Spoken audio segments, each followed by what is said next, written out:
벨라시타에서 고양 푸드 엠비어 페스티벌을 해서 가보았습니다. 치어리딩 공연을 하더라고요. 대학교 치어리딩 팀이 주로 했고 어린 아이들의 치어리딩 무대도 있었습니다. 오랜만에 좋은 사람들과 만나 이야기도 하고 공연을 보면서 많은 생각들이 떠올랐습니다. 우선 저는 젊다고 생각하는데 어느덧 40살이 넘은 아저씨가 되어 있었고 어린 아이들과 대학생들의 공연을 보며 저희 어린 시절과 대학생 시절이 떠올랐네요. 나도 열정이 많고 생기발랄한 저런 때가 있었는데 라는 생각이 들었고 문득 나의 최고의 시기는 언제였지? 라는 생각이 들었어요. 대학생이었던 20대 초반에는 아마추어 축구대회를 나가 우승한 적도 있었는데 그 당시 전 최고의 시기라고 생각했었는데요. 시간이 흘러 돌이켜보면 그건 그때 최고의 시기였어요. 나이가 들어가며 시험 합격이라는 또 다른 최고의 시기가 있었어요. 최고의 시기 전에 그때 당연하게도 최악의 시기도 있었어요. 대학교 축구대회는 2년 동안의 실패가 있었고 3년째 때 우승을 했고요. 시험은 남들보다 2년 정도 빠르게 준비했는데도 불합격해서 1년을 더 준비하고 합격했습니다. 이것뿐인가요? 작은 깨달음, 부부가 5년 연애 후 결혼을 했는데요. 결혼도 인생 최고의 순간이잖아요. 근데 연애 전에 5년을 제가 고백하며 따라다녔습니다. 아내의 마음을 얻지 못해 참 힘든 시기였죠. 이렇듯 40대 초반까지 많은 최고의 시기가 있었고 최고의 시기 전에 시련, 역경, 고통, 상처, 인내 등 최악의 시기도 항상 있었네요. 내가 최고의 시기일 때 누군가는 최악의 시기일 것이고 내가 최악의 시기일 때 누군가는 최고의 시기이겠죠. 승자가 있으면 패자가 있는 것처럼 모두가 다 좋을 순 없는 거니까요. 이와 관련하여 우연히 인터넷으로 한 글을 보게 되었는데 참 공감이 되더라고요. 한번 읽어드릴게요. 뉴욕은 캘리포니아보다 3시간 빠릅니다. 하지만 그렇다고 캘리포니아가 뒤처진 것은 아닙니다. 어떤 사람은 22세에 졸업을 했습니다. 하지만 좋은 일자리를 얻기 위해 5년을 기다렸습니다. 어떤 사람은 22세에 CEO가 됐습니다.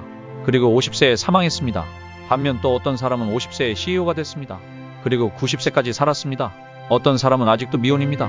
반면 다른 어떤 사람은 결혼을 했습니다. 오바마는 55세에 은퇴했습니다. 그리고 트럼프는 70세에 시작했습니다. 세상의 모든 사람들은 자기 자신의 시간대에서 일합니다. 당신 주위에 있는 사람들이 당신을 앞서가는 것처럼 느낄 수 있습니다. 어떤 사람들은 당신보다 뒤처진 것 같기도 합니다. 하지만 모두 자기 자신의 경주를 자기 자신의 시간에 맞춰서 하고 있는 것뿐입니다. 그런 사람들을 부러워하지도 말고 놀리지도 맙시다. 그들은 자신의 시간대에 있을 뿐이고 당신도 당신의 시간대에 있는 것뿐입니다. 인생은 행동하기에 적절한 때를 기다리는 것입니다. 그러니까 긴장 푸세요. 어때요? 공감되시나요? 작은 깨달은 부부는 작년에 경제적으로 여러 일들이 겹쳐서 참으로 어려웠는데요. 그때 마침 기다렸다는 듯이 냉장고, 밥솥 등 가전제품들이 고장나는데 어이가 없어 웃음이 나오더라고요. 그래도 어떻게 시간이 흐르고 천천히 조금씩 좋아지고 있네요. 남은 인생, 앞으로도 많은 일들이 있겠죠? 최고의 시기와 최악의 시기는 늘 오는 것 같아요. 사람마다 다르기는 하지만요. 그래서 더 인생이 재미있나 싶기도 하네요. 계획대로 안 되는 일들을 많이 겪다 보니 계획대로만 인생이 진행된다면 그것 또한 재미없을 수 있겠다는 생각도 해봅니다. 최악의 시기 때 힘들기도 힘들지만 배우고 깨닫는 것 또한 힘든 만큼 많거든요. 당시에는 힘들었지만 시간이 흘러 그때를 웃으면서 이야기하는 경우도 참 많고요. 기독교에서는 하나님의 때라고 표현합니다. 아직 나의 때가 안 온 것이지요. 더 연단을 하고 하나님의 원하는 시기가 되면 그때 나의 때가 된다고 이야기합니다.